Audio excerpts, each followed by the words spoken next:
Olá, pessoal. Me chamo Priscila, sou enfermeira e estou como supervisora de enfermagem aqui no Hospital Brito de Albuquerque. Sou pós-graduada em emergência e UTI e também em gestão hospitalar. Hoje eu trouxe uma temática bastante conhecida, né, entre nós enfermeiros e equipe de enfermagem, que é sobre sondagem nasogástrica e orogástrica. Então, como objetivo dessa aula é promover uma atualização acerca do procedimento de sondagem naso e orogástrica para os enfermeiros assistenciais. De início, eu já trago aqui uma pergunta para nós enfermeiros, né, fazer uma retrospectiva aí, trazer o conhecimento nosso, o que a gente entende sobre sonda nasogástrica e orogástrica. Aparentemente, é uma técnica simples e que precisa da participação efetiva e direta do enfermeiro. Mas se a gente não tem medidas necessárias e corretas, eu posso retrazer para o meu paciente desconforto e também complicações.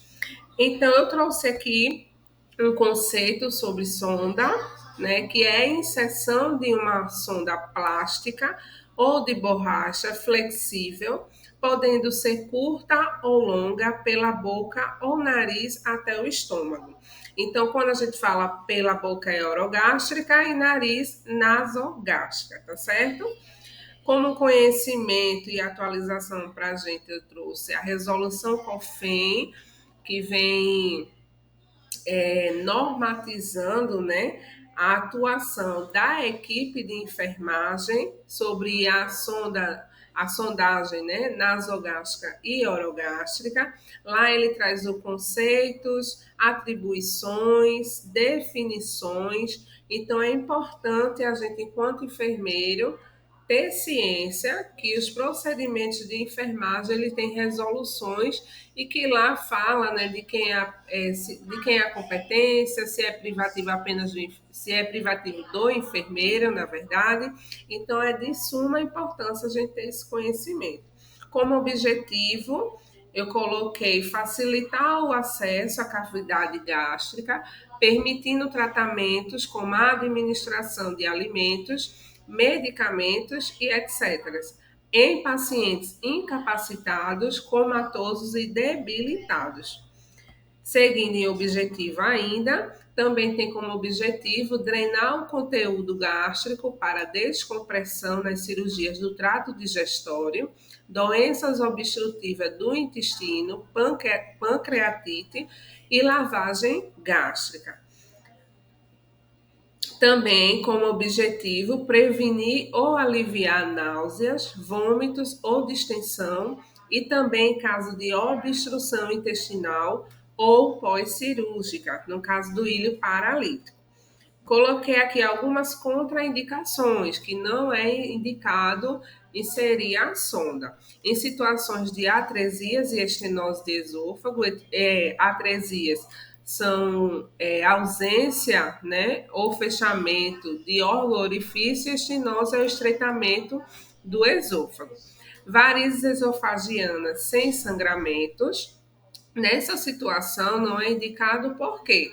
Porque a sonda ela pode ferir essas varizes e pode deslocar coágulos tamponantes. Então, isso pode trazer dano para o meu paciente. Em situações de pós-operatório de cirurgia realizada via transnasal, não é indicada a sonda nasogástrica pelo nariz, mas a gente pode passar a orogástrica. Em trauma de base de crânio e de face, também não é indicado a sonda nasogástrica, tá certo? Como definição em relação à sonda nasogástrica aberta, como a gente viu, ela tem uma função de drenar líquidos, gases e também situações de intoxicação exógenas, tá certo? Já a sonda nasogástrica fechada é para alimentação e medicamentos. E quais os materiais que a gente vai precisar montar para realizar esse procedimento? Então, eu vou precisar da bandeja, da xilocaína 2%, do micropore, da sonda, né, nasogástrica. E aí, pessoal, a gente sabe que tem o calibre, né? Tem a numeração dessa sonda. Então, vai depender do porte, da idade do meu paciente, que tem tudo isso indicando, e eu vou falar lá mais lá na frente. Luva de procedimento não estéreo, porque a gente está falando de um trato digestório que já é contaminado. Também vou precisar de seringa de 20 ml, de gaze, biombo, EPIs, estetoscópio e, em caso de drenagem, eu vou precisar de um coletor aberto. E o biombo para manter a privacidade do meu paciente, que é de suma importância. Então, vamos para o passo a passo, né? O que é que a gente precisa seguir? Primeiro, eu vou confirmar o meu paciente se o procedimento realmente é para ele. Então, eu preciso confirmar isso, ver em prescrição, confirmar o nome, isso é muito importante. Eu vou higienizar minhas mãos, reunir todo o material em uma bandeja e levar até o leito do meu paciente. Chegando lá, eu vou precisar explicar para o meu paciente que a gente vai realizar um procedimento. É importante que a gente fale que incomoda, que a gente vai precisar da ajuda dele, principalmente paciente consciente orientado, né? E em caso de paciente inconsciente, a gente também precisa fazer essa informação a ele, né? Como forma de humanização. A gente precisa comunicar. Promover a privacidade do paciente utilizando biombo, calçar as luvas e utilizar EPIs, posicionar o paciente em Fowler. A gente precisa verificar se o paciente é a prótese dentária, né? Caso haja, a gente deve retirá-la. Em paciente de UTI é bem comum já fazer essa retirada bem antes. Auxilia o paciente a fazer higiene oral e nasal. É importante que a gente não retire a habilidade do nosso paciente. Se ele pode realizar, a gente só ajuda e auxilia. Né? Observar se o paciente possui desvio de septo ou disfagia. E também a gente agora vai precisar retirar, né, a sonda da embalagem, fazer a medição correta, que é da ponta do nariz ao lóbulo da orelha e do lóbulo ao apêndice tifoide. Depois disso, dessa marcação, dessa medição, a gente vai marcar a sonda, né, para inseri-la até a marcação, tá certo? Seguindo ainda, a gente vai precisar aplicar o gel, né, lubrificante, a xilocaína, na sonda com uma gaze para lubrificar essa região. Solicite ao paciente para fletir a cabeça até o tórax, porque nessa posição vai auxiliar e vai fechar, né, a epiglote e vai me ajudar nessa passagem dessa sonda para não ir para o local incorreto. Outra coisa importante é introduzir a sonda suavemente até passar a região da epiglote. Em paciente consciente orientado, solicitar ajuda na deglutição, tá certo? Depois disso, a gente retorna a cabeça para a posição ereta do paciente, continua introduzindo a sonda delicadamente até a marca da medição. Em situação de paciente consciente e orientado, não é correto realizar a sonda orogástrica, porque a gente sabe que a gente tem o reflexo do vômito, então a gente evita fazer essa passagem dessa sonda, tá bom? Não é orientado fazer isso. Retorne a cabeça, aqui a gente para a posição ereta, né, como falei, e depois a gente introduz a sonda, realiza a aspiração e observa a presença de resíduo gástrico.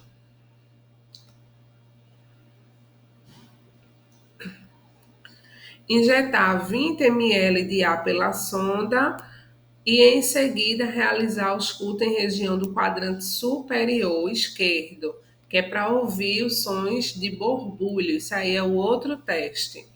Antes de fixar a mesma, remover o excesso da oleosidade, né, na região do nariz.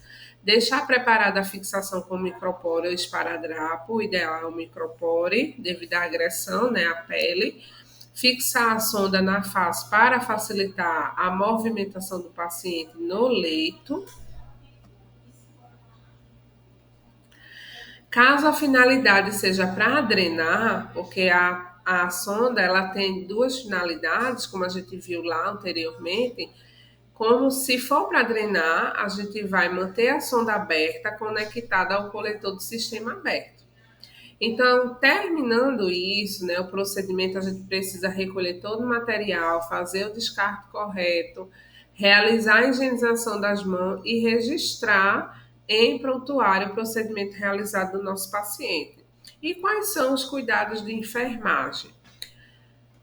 A gente, como enfermeiro, precisa orientar a equipe técnica, né, que após a administração de cada medicação, lavar a mesma em 20, com 20 ml ou 30 ml de água mineral, para evitar possíveis obstrução.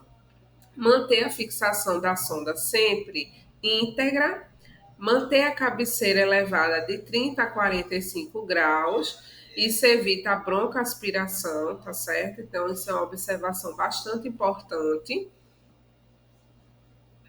Ainda nos cuidados de enfermagem, observar e anotar débito drenado. Isso aqui é em casa, quando ela tem a função, a finalidade de drenar, né?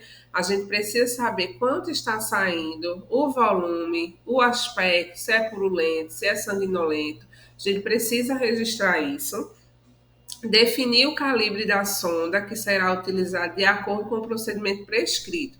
Isso aqui eu coloquei aqui no final porque a gente tem setor também de pediatria.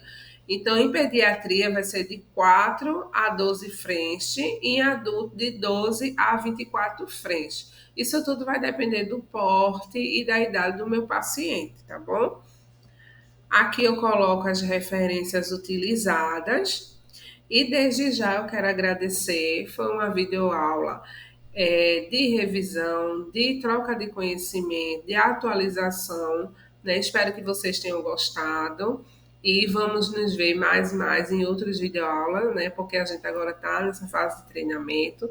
Então, eu só tenho a agradecer, porque se a gente aprende e troca conhecimento, a gente melhora a nossa assistência, tá certo? Tchau, tchau.